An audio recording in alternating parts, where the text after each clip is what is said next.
Hi, I'm Dan Fisher. I'm the owner, founder, chief operating officer of American Axes.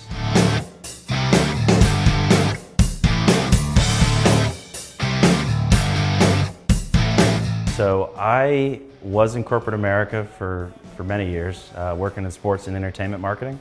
The job just kind of passed me by over the years. I had a wonderful time traveling and such, but it got to a point where I have a young family and I wanted to spend more time with them, and 115 days in a hotel a year was tough. So I started considering entrepreneurship. I took some classes in my master's program about entrepreneurship, and through the support of my family, we decided to start this axe throwing business in June of 2019. So we have a total of 4 brick and mortar locations. We have 3 in Atlanta, 1 in Denver, Colorado. And then we have a mobile axe throwing, which honestly, that was all because of COVID. Nobody was coming in the store for obvious reasons. So we came to you. We took a flatbed trailer, put a cage on it, and then we took axe throwing to people's houses or businesses.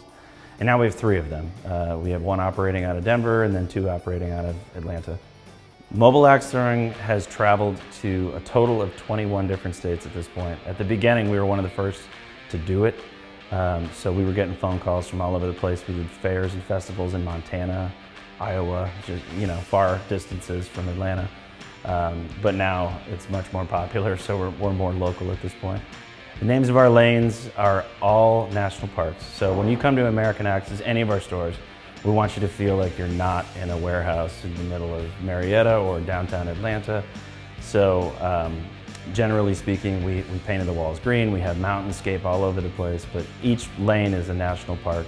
We thought that was more interesting than 1, 2, 3. How many people can occupy a lane is 6 people. So we max it at 6 to try to increase the number of throws that each person can have. But if you're a group of 2 and we're generally not full, you have your own lane. If you're a group of 1, you have your own lane. But we would not want to go higher than 6 just so that you can have a good experience and try to throw as much as you possibly can in an hour. We're in the Badlands Lounge, which is our VIP experience. It's good for up to 12 people. So birthday parties or small corporate outings, but it's a little bit of a upper echelon experience. We've got like nice, comfortable seating. You get to throw all the different things that we offer. So we have throwing stars and knives and multiple different types of axes. You get that all in the same price for this run. And it's this is the way to experience axe throwing if you have a group of 12. So we offer axes, knives, throwing stars, throwing shovels, which is a weird one, and meat cleavers currently. But there's other, people will bring in all sorts of random things and we'll try, we have a spear somewhere, I'm not sure where. People like variety and we can offer it to them. If they just want axes, that's our bread and butter. If they want to learn something else, we've got it. We were not affiliated with an axe throwing organization until last January.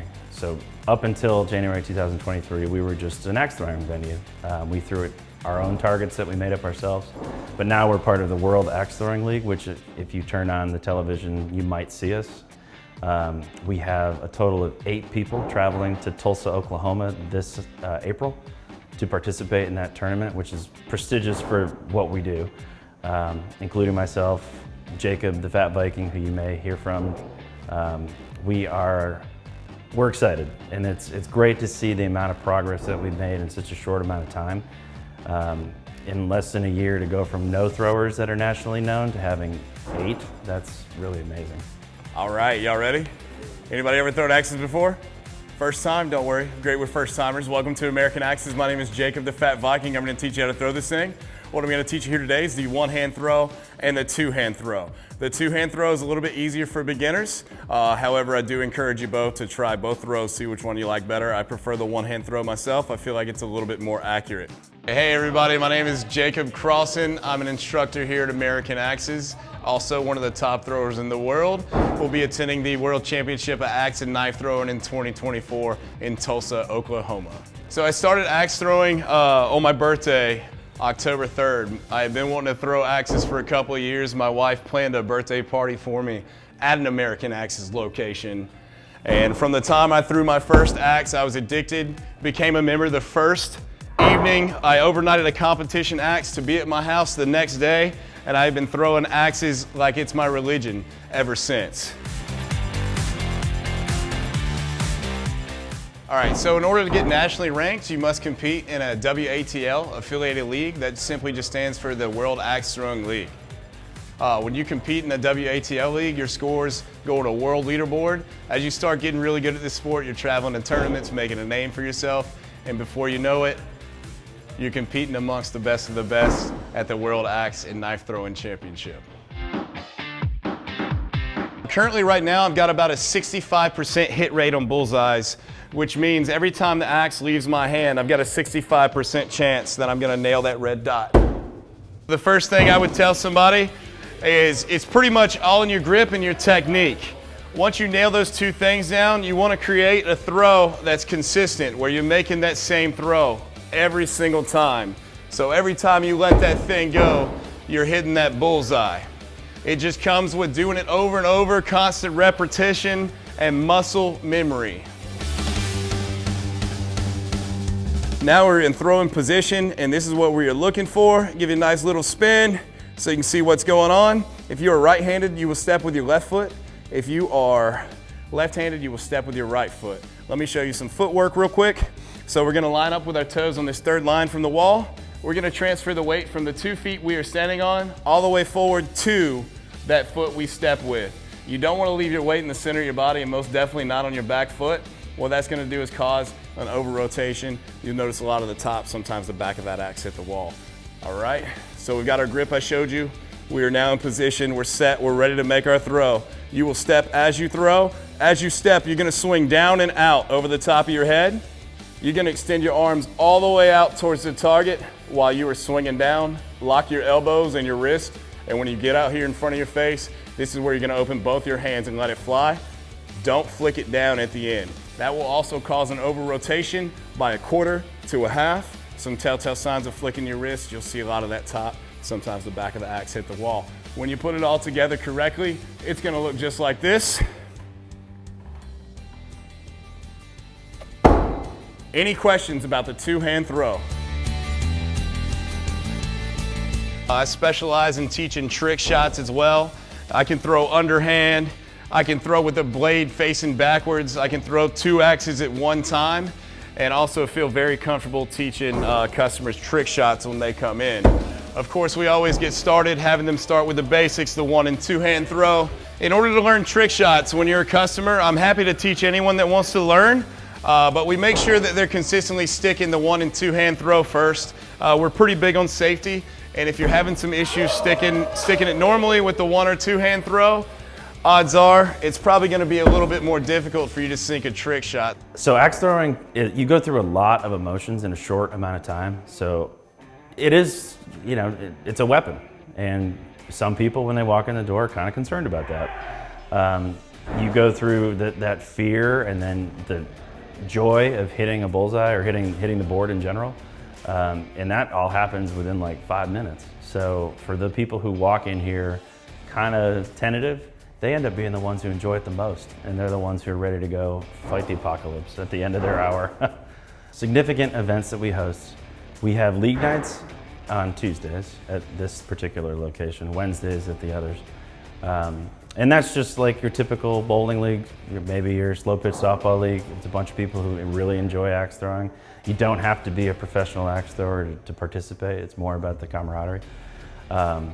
Thursdays we do trivia, and we're gonna roll out a few different other activities throughout the year, but we're trying to make every day something special to be around here. Trivia, this is not your traditional place to play trivia, like bar trivia. You would think it's axe throwing and answering questions correctly. So you get points for hitting a bullseye or answering your questions correctly. It's definitely different.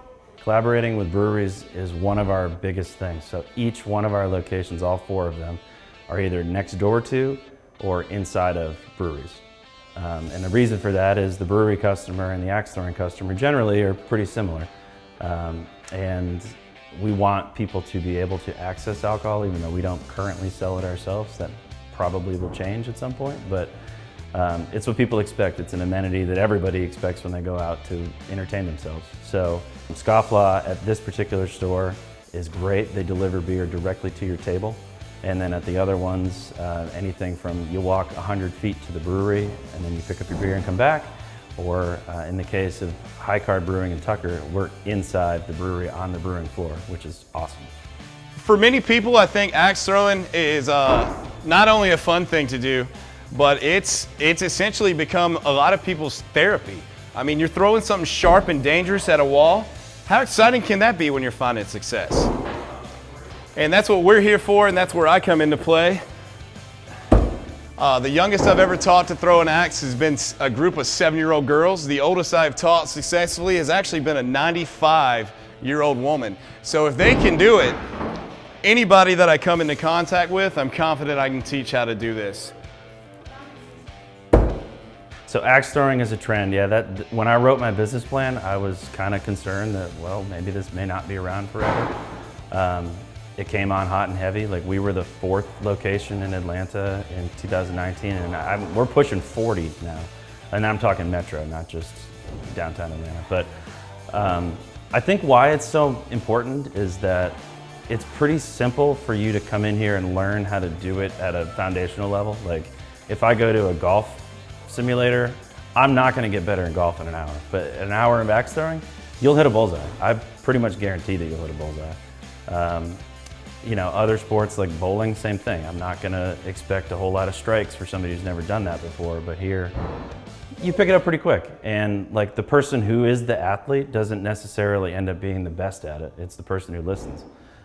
So our coaches can get, I mean, I think less than 10 throws, you're sticking down the board.